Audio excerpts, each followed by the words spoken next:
tokoh-tokoh politiknya yang dari dulu sering misalnya memainkan politik identitas, kopar kapir, itu kok sekarang nggak nongol? Ada nggak sih pertanyaan dalam kepala kita? Hari-hari ini menjelang Pilpres Rizik kemana ya? Yang HTI itu kemana ya? Atau kelompok-kelompok garis keras itu kemana ya? Kok mereka diem? Apakah mereka masih sudah luntur keinginannya mendirikan khilafah? Atau mereka sudah luntur keinginannya mendirikan Indonesia bersyariah? Atau sudah luntur keinginannya untuk menegakkan negara agama menggantikan Pancasila? Mungkin dengan itu ada sebuah ide. Oh, nggak bisa lagi mengharapkan kelompok-kelompok pemilih yang melulu menjual agama. Kali ini jualannya adalah Jokowi, karena memang terbukti Jokowi menang 2 kali.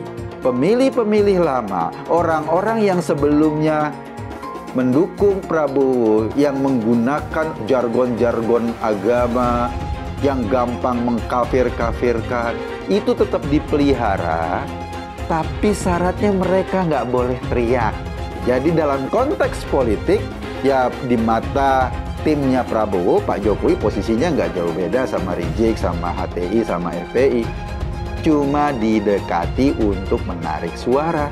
Wajar kalau kita lihat baliho di mana-mana, Prabowo lebih Jokowi dari Jokowi misalnya. Nah sekarang tiba-tiba dengan entengnya Prabowo Subianto meminta izin ingin berkuasa. Lah ini kan bahaya sekali, bener gak? Jangan-jangan ya kita baru mengkritik sedikit saja, besoknya langsung hilang. Jadi bisa dibilang ya posisi Ganjar Pranowo ini memang sangat-sangat berat. Bahkan kalau saya melihat Ganjar ini seakan-akan sedang dikeroyok oleh lawan-lawan politiknya. Jadi sekali lagi saya ingin mengatakan, kalau saya melihat situasi politik yang belakangan ini terjadi ya, memang mirip sekali dengan situasi atau kondisi politik ketika pemilu 2014 lalu. Makanya, kalau saat ini kita dihadapkan dengan situasi politik yang hampir sama dengan pemilu 2014, maka tentu kita semua tidak akan terlalu sulit untuk menentukan langkah ke depan. Kenapa Golkar beralih ke sana? Harus dibaca bersamaan dengan PAN juga. Saya rasa ini seperti tadi yang diungkapkan, berkali-kali mengucapkan kata atau nama Jokowi. Saya rasa secara tidak langsung ada peran Jokowi di sini. Ada skenario mengeroyok Ganjar Pranowo untuk Pilpres 2024. Hal ini juga mengingatkan kita pada Pilpres 2014, waktu itu Joko Widodo dikeroyok oleh gabungan 6 parpol, termasuk di dalamnya Gerindra, Golkar, dan PAN saat ini. Namun Jokowi tetap menjadi pemenang Pilpres 2014. Untuk 2024 kita akan tetap membendung kembalinya kekuatan Orde Baru dan dinasti Cendanya serta pelaku kejahatan HAM masa lalu. Sementara penggalangan kekuatan parpol-parpol tersebut hanya bisa memungkinkan melalui fulus dan janji-janji bagi-bagi jabatan. Dan koalisi di Prabowo pun tampak rentan karena semua parpol mengusulkan cawapresnya. PKB mengajukan Caimin, PAN menjodorkan nama Erick Thohir, sementara Golkar sesuai Munas harus memperjuangkan Erlangga Hartarto. Kita tahu semua skenario itu, bahwa kemudian Jokowi tidak akan diakomodasi nanti setelah jadi presiden. Banyak drama-drama picisan diciptakan sedemikian rupa untuk memisahkan Jokowi dengan PDI Perjuangan, memisahkan Jokowi dengan Ibu Mega. Waduh, gampang dibaca dan itu murahan gitu loh. Gitu. Dan yang cemburu terhadap partai kita mengatakan PDI Perjuangan sombong, PDI Perjuangan ini nggak ada. Nggak ada yang membuat PDI Perjuangan jadi galau, PDI Perjuangan jadi ini, ya enggak lah. Lebih dari ini udah pernah kita dikeroyok kok. Dan kita juga biasa ditipu kok. Kalau dibandingkan yang 10 tahun yang lalu, Ya, kita sudah biasa menghadapi, lebih besar lagi pada waktu itu, di mana Golkar, Gerindra, PAN, PKB, P3, PBB, dan sebagainya. Jadi, buat PDI Perjuangan sendiri, hal ini sama sekali tidak ada pengaruh. Golkar dan PAN bergabung dengan Gerindra mendukung Prabowo sebagai calon presidennya mereka. Itu seperti simbol kalau Jokowi itu sebenarnya tetap ada di Ganjar. Sedangkan koalisi itu hanya klaim-klaim saja bahwa mereka menuruti arahan Presiden Jokowi. Gak sulit melihat kemana kedua partai itu bergabung. Karena mereka itu memang sudah nyaman dengan Gerindra sejak dulu. Jadi bisa saja nanti koalisi pendukung Prabowo itu berubah dan PKS juga Demokrat datang dan bergabung dengan mereka seperti yang pernah mereka lakukan di tahun 2014. Dan hampir 10 tahun kemudian mereka gabung lagi dan mengusung Prabowo lagi sebagai calon presiden. Wah, hebat Pak Prabowo. Jadi capres terus ya Pak. Itu seperti sebuah kontradiksi bahwa di seberang sana kumpul orang-orang yang akan didekati oleh kelompok intoleran, sedangkan di sebelah sini kumpul sesama moderat yang cinta dengan kebangsaan. Ngeri-ngeri sedap seakan-akan koalisi 4 partai yang bergabung dalam porosnya Prabowo itu sudah ditentukan siapa cawapresnya, namanya adalah Gibran. Ini kan adalah informasi-informasi yang kemudian belakangan lihat.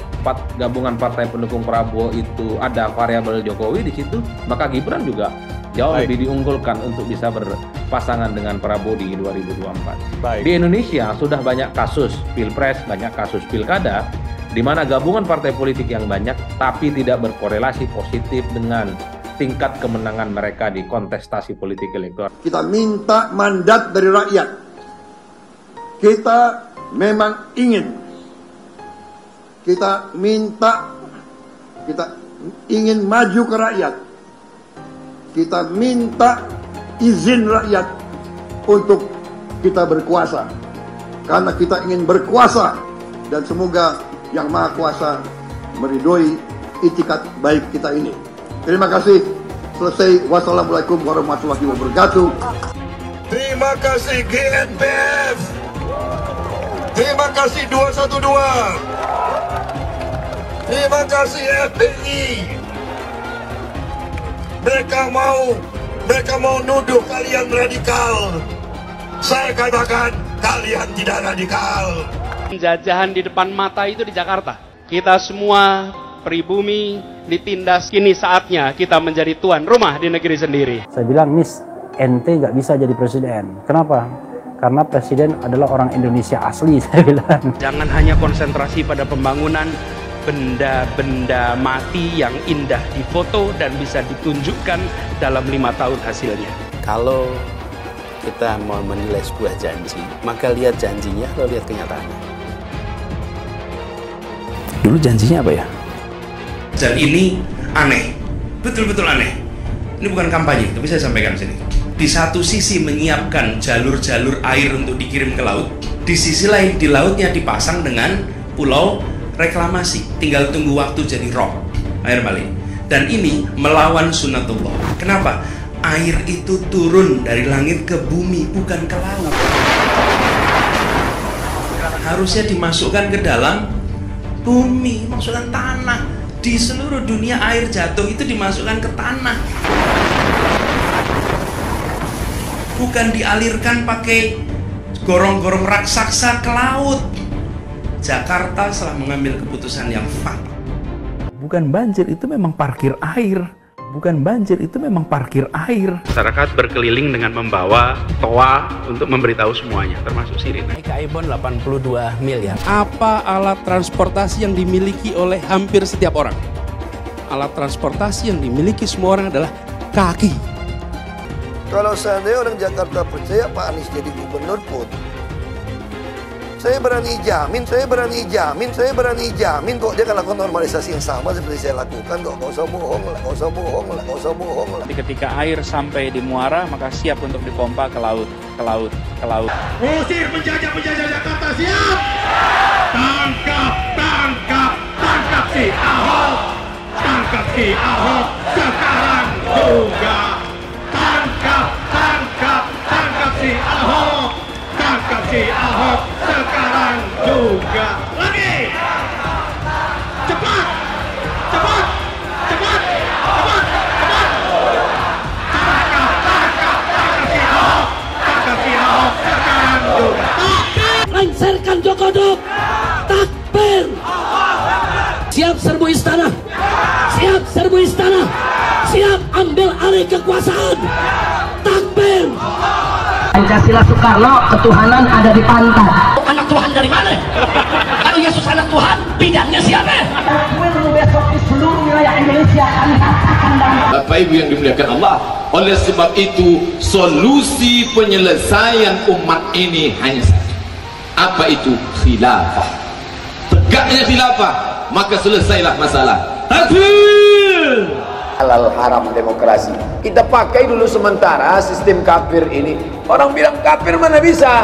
Sementara kalau semuanya sudah baik, kita pakai sistem Islam, naik khalifah. Iblis hanya menggoda orang yang beriman. Makanya jarang-jarang orang kafir kerasukan setan. Yang kerasukan setan itu orang baik-baik. Jarang, saya belum pernah nengok Cina kerasukan setan. Pernah tak Ahok itu kerasukan setan? Enggak, setannya juga pernah. Karena sesama setan dilarang saling menggoda. Karena di salib itu ada jin kafir. Karena di salib itu ada jin kafir. Karena di salib itu ada jin kafir. Haleluya. Kepalanya ke kiri apa ke kanan? Kepalanya ke kiri apa ke kanan? Tetap percaya salib itu lambang mulia, bukan jin. Kok ketawa? Aku nggak nyindir siapa-siapa loh. Saya nggak pernah mundur untuk kebenaran, keadilan, kejujuran, dan peri kemanusiaan. Gue nggak pernah mundur. Dan gue nggak pernah takut juga sama lu. Siapapun yang rasis, gue akan hadapin.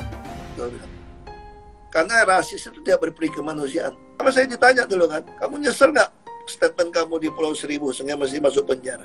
Tidak pernah nyesel. Karena saya mengatakan kebenaran. Anies didukung oleh FPI, HTI, dan pengasong khilafah lainnya. Etnis Tionghoa dicap sebagai pemberontak, sedangkan etnis Arab dianggap sebagai tuan atau tuan dari pribumi. Etnis Arab dipuja-puja dan dianggap sebagai dewa. Lihat saja Rizik Syihab dan Bahar Smith dipuja-puja, padahal mereka mengujang kebencian.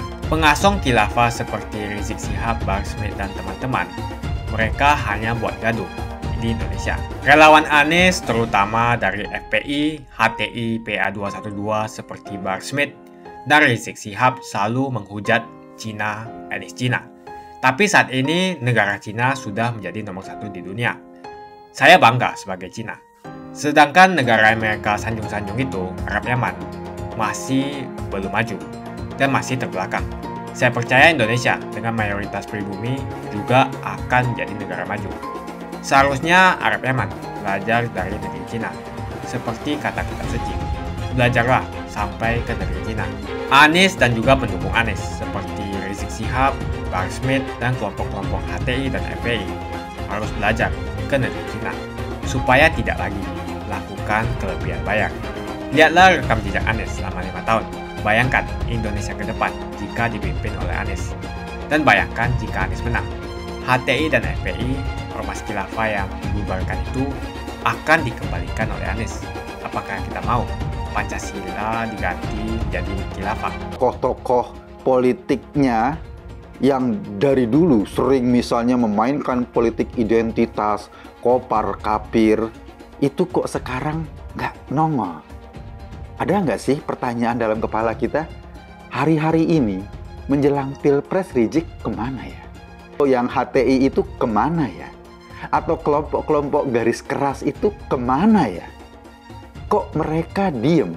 Apakah mereka masih sudah luntur keinginannya mendirikan khilafah?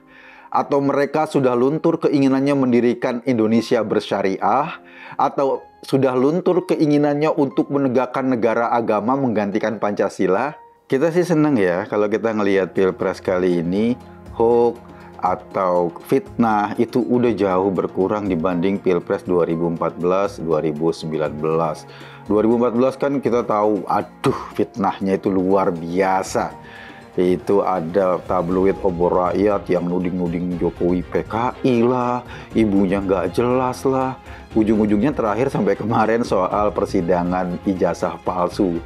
Ijazahnya jelas, tapi orang-orang itu mereka meyakini ijazah palsu sampai pada akhirnya yang ngomong itu yang akhirnya masuk penjara karena menyebarkan berita bohong dan fitnah. Tapi dengan diemnya mereka, tidak adanya mereka dalam panggung politik ini, satu sisi saya senang. Karena ya ujaran soal politik identitas, ujaran soal kopar kapir, ujaran soal kalau nggak milih pemimpin A atau capres A, maka dia termasuk orang yang sesat dan perlu dikafirkan, itu sudah berkurang. Prabowo dicapreskan berdasarkan ijtima ulama gitu kan. Prabowo bahkan dikatakan yang tidak memilih Prabowo itu adalah orang-orang sesat. Prabowo adalah titisan atau titipan ulama, itu tahun 2014. Tapi ternyata di 2014 kalah. Ada berbagai macam analisa, kelompok-kelompok kanan ini memang dulu sudah sepertinya ada atau melipir-lipir dekat-dekat ke Anies Baswedan. Tapi kalau kita pelajari perjalanan sejarah bangsa ini setidaknya mulai dari pemilu 2014, kita tahu kan, dulu strateginya Pak Prabowo menggandeng mereka. Jadi jangan kaget kalau di 2019 kita masih bertempur dengan gerombolan yang kita sebut dengan kadrun. Orang-orang yang gampang sekali mengkafirkan, orang-orang yang gampang sekali menggunakan agama sebagai alasan atau bungkus untuk mencapai tujuan-tujuan politik mereka. Nyatanya kalah lagi Pak Prabowo. Apakah ini sebuah strategi mereka untuk diam sementara menunggu induk semangnya bisa mendapatkan kekuasaan? Sehingga nanti pada saat induk semangnya berkuasa mereka nongol lagi justru untuk memanfaatkan kekuasaan demi tujuan-tujuan mereka. Pemilu atau pilkada 2016 yang ternyata memenangkan Anies Baswedan justru dengan isu itu. Isu Al-Maidah misalnya, isu pemimpin kafir misalnya, isu Anies adalah pemimpin pilihan karena satu agama. Anies menang di Jakarta.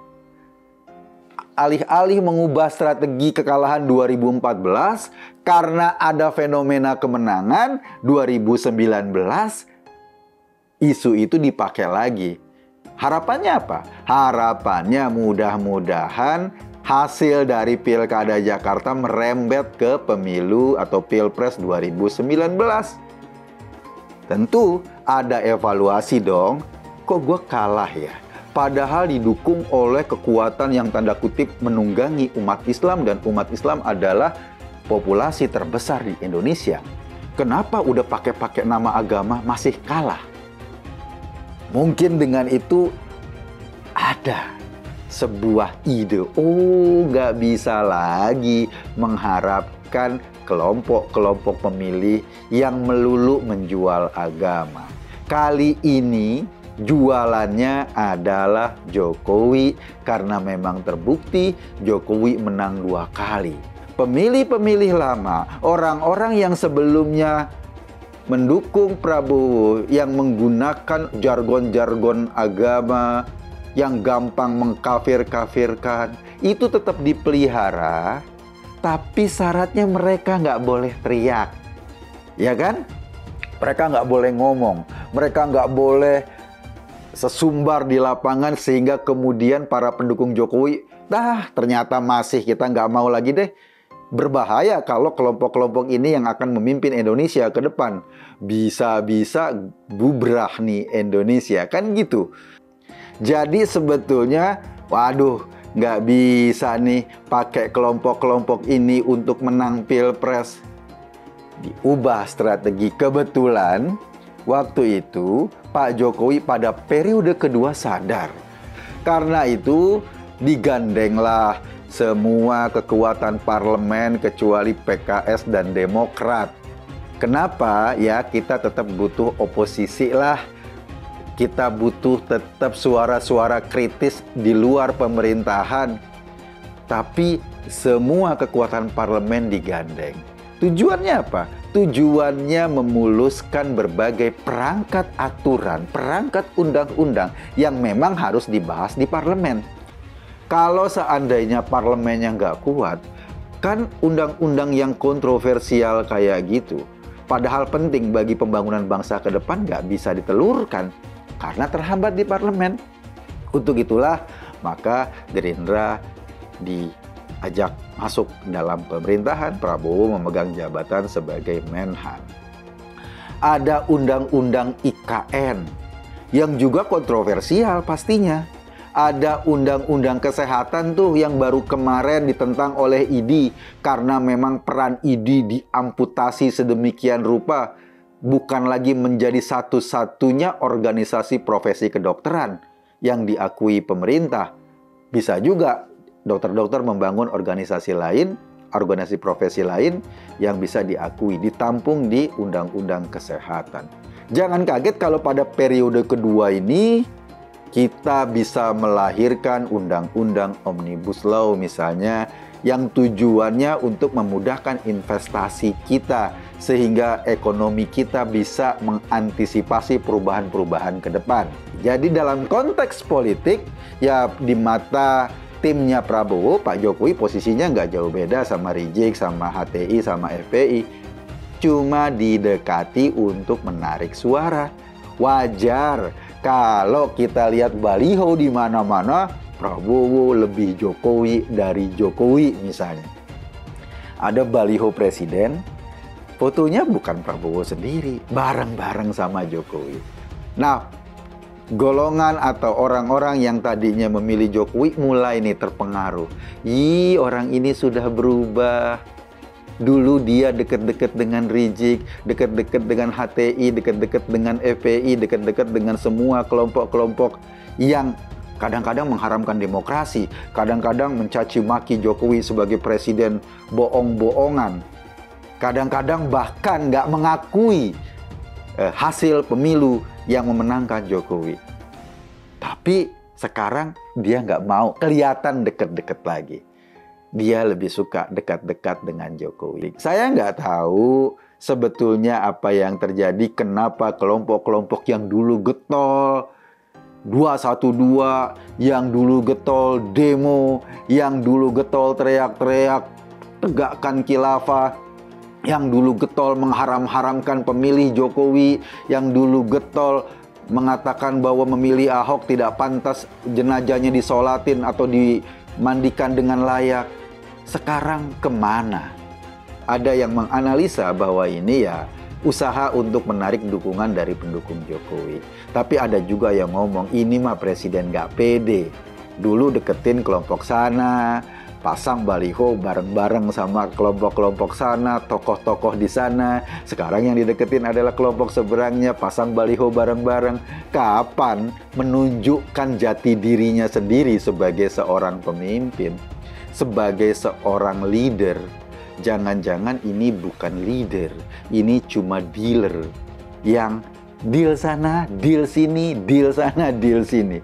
Itu yang kemudian menjadi pertanyaan publik. Mereka mau bersabar karena mereka berpikir kalau mereka teriak-teriak, mereka nggak akan pernah menikmati kekuasaan. Jadi mereka bersabar saja menunggu induk semangnya menang jadi presiden Indonesia. Saat itulah barangkali mereka akan muncul lagi di pucuk-pucuk kekuasaan dan kemudian mereka akan melancarkan ideologinya kembali. Ahok pasti akan mendukung Ganjar karena Ahok anti radikalisme. Ahok yang jelas tidak akan mendukung Anies Baswedan karena Anies Baswedan didukung oleh kelompok khilafah, HTI dan FPI, ormas terlarang itu. Suara Ahok merepresentasi warga minoritas dan etnis Tionghoa mendukung Ganjar Pranowo. Dukungan Ahok sangat memberikan dampak yang luar biasa. Kita lihat saja.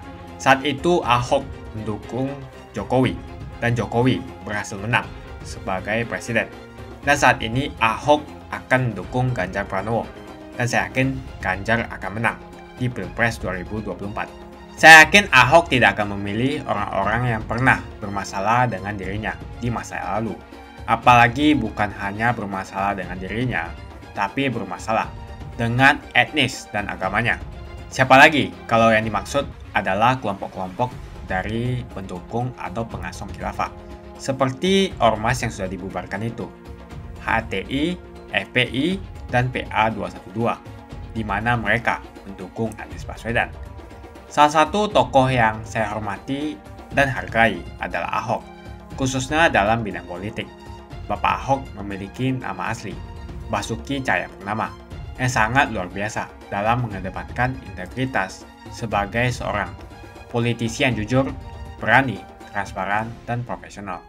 Dia bukanlah orang seperti Anies. Dia bukan orang yang menjual kata-kata dan sembarangan berbicara soal kebangsaan yang dibalut atau dipakaikan jubah agama. Dulu Anies bisa menang karena menggunakan agama dan etnis. Bagi saya, apa yang dikerjakan Ahok selama ini, menjabat sebagai politisi dari Bangka Belitung sampai Jakarta, adalah pencapaian yang luar biasa dan integritas yang tinggi. Dia tunjukkan dengan mantap. Kita melihat pada tahun 2014 hingga tahun 2011, dia memilih Joko Widodo sebagai presiden unggulan saat itu. Dan pada akhirnya, dia menang. Pilihan Ahok bisa dikatakan mewakili pilihan para kaum yang selama ini dianggap minoritas. Pada tahun 1965, kita tahu bahwa penyikatan etnis Cina di Indonesia sangatlah kencang, apalagi ada rumor bahwa sampai sekarang membuat trauma kaum warga negara yang memiliki etnis yang dicap sebagai pemberontak, yaitu etnis Tionghoa. Etnis Tionghoa dicap sebagai pemberontak, sedangkan etnis Arab dianggap sebagai tuhan atau tuan dari pribumi. Etnis Arab dipuja-puja dan dianggap sebagai dewa. Lihat saja Rizik Syihab dan Bahar Smith dipuja-puja, padahal mereka mengujar kebencian. Pengasong khilafah seperti Rizik Syihab, Bahar Smith, dan teman-teman, mereka hanya buat gaduh di Indonesia. Sehingga pada tahun 2016, Ahok mulai maju dan berani untuk tampil menjadi showcase bagi perpolitikan negara ini dengan meletakkan standar yang begitu tinggi bagi seorang pemimpin politik, khususnya pemimpin daerah.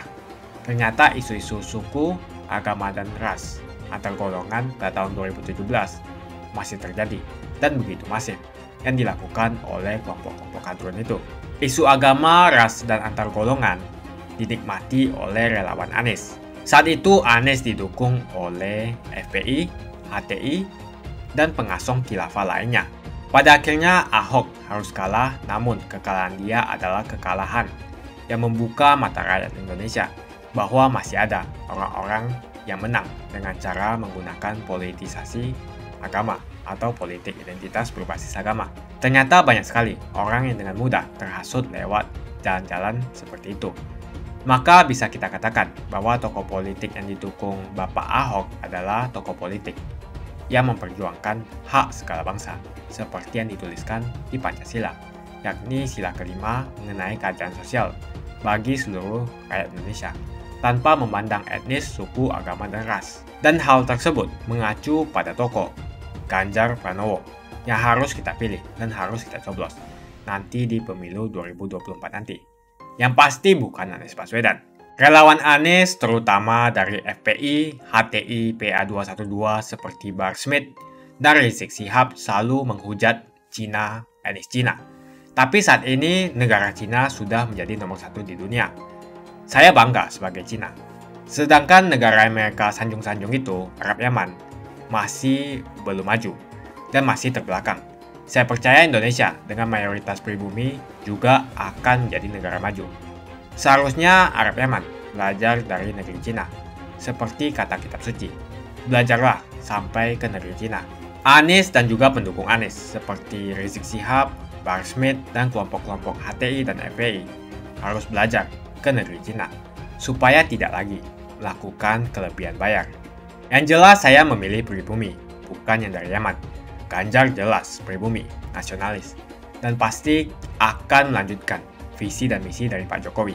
Anies merupakan antitesis daripada Pak Jokowi dan diragukan kenasionalisannya, apalagi pribumiannya. Antitesis artinya bertolak belakang dengan Jokowi. Anies sudah menyatakan tidak akan melanjutkan semua program dari Pak Jokowi. Jadi semua pembangunan yang dilakukan oleh Pak Jokowi akan dihentikan oleh Anies jika Anies menjadi presiden. Lagi pula Anies didukung oleh khilafah dan pendukung Anies adalah ormas seperti FPI dan HTI. Apa kita mau FPI dan HTI kembali di Indonesia jika Anies memimpin? Anies juga dikenal sebagai bapak politik identitas yang menghalalkan segala cara untuk menggapai kekuasaannya, termasuk menggunakan politik identitas berbasis agama. Lihatlah di kasus Ahok waktu itu. Kita sudah bisa melihat hasil kerja Anies selama 5 tahun di Jakarta.